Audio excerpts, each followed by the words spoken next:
Dies ire, dies illa, solvet seculum in favilla. Te se David cum Sibylla. Hello and welcome to Dystopian Review, the place where we dream of nightmare worlds. And today I'm just going to bring you a quick review of The Hunger Games: Catching Fire. The film, not the book.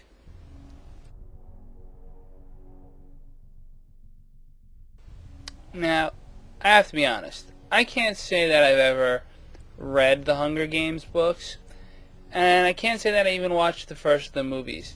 To be honest, I didn't like the premise when it was in Battle Royale. I don't really like the premise now. There's just something about pitting a bunch of kids against each other in a death match that doesn't really sound like it would work.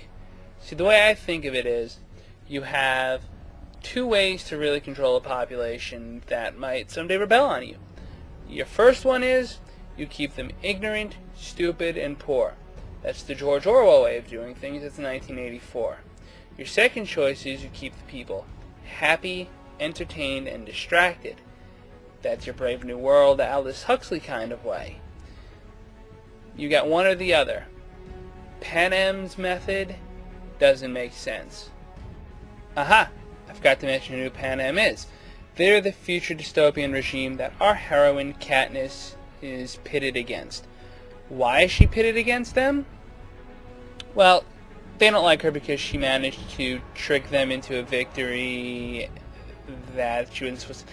It makes very little sense, to be honest. And it's cute, it's romantic, it's all the little heartstrings, but why would you, if you're trying to control a potentially rebellious population, take their children and put them in a death match against each other? That makes no sense. That seems like, and a nationally televised death match, that seems like the number one way to make them hate you. The fact that the Hunger Games lasted 75 years and, any amount of time is insane. And you add to it the fact that, at least in the film portrayal of things, these peacekeepers, they're called, they are cartoonishly villains. They just go around and beat people up for the fun of it. This is a recipe for a rebellion. It almost seems like maybe somebody wants there to be a wait a minute.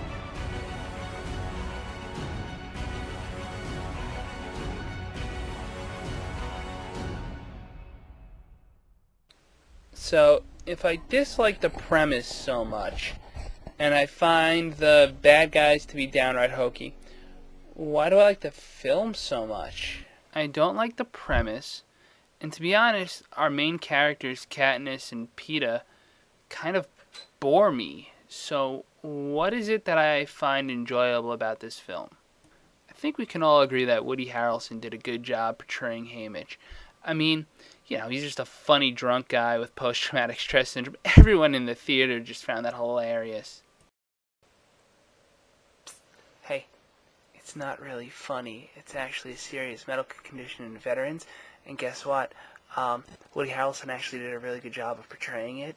And it really made the movie kind of actually make some sense.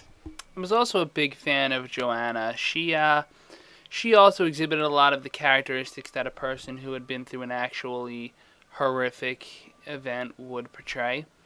And then there was Beatty, and I thought it was especially great to see him on that TV show with that creepy dude talking about how they would miss his mind so much if he died. Well, maybe that's why you don't send him off to his death. So that's The Hunger Games: Catching Fire.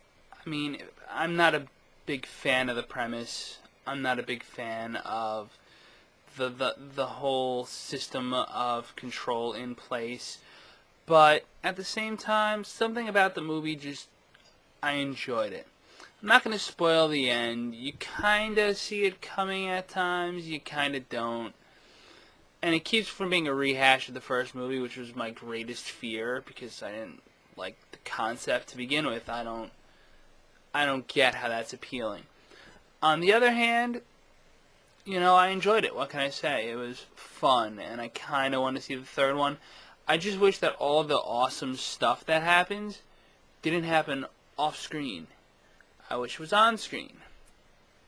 Like this is on screen. This is where I like to put stuff that I like.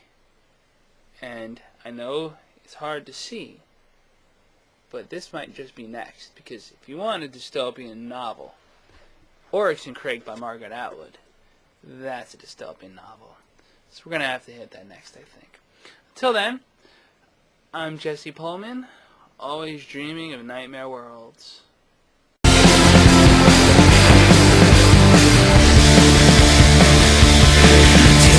Safe again, look over your shoulder.